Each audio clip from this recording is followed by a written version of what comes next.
Welcome to Luca is a Billionaire, where the only thing I invest in is your answers. You begin by checking compatibility and network. This matters because different protocols require different entry points. Once done, make sure both TV and phone, tablet, or laptop are on the same Wi-Fi band. Now enable the TV's mirroring or casting mode. Some sets show a PIN. On your device, open Control Center or Quick Settings and look for screen mirroring, cast, or AirPlay.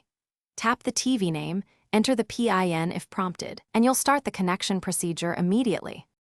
Once connected, adjust quality and permissions so the session is usable and stable. First, select the resolution or screen fit. Choosing 16:9 or native device resolution avoids black bars. Next, pick the audio route, TV, phone, or an AV receiver. Test volume quickly.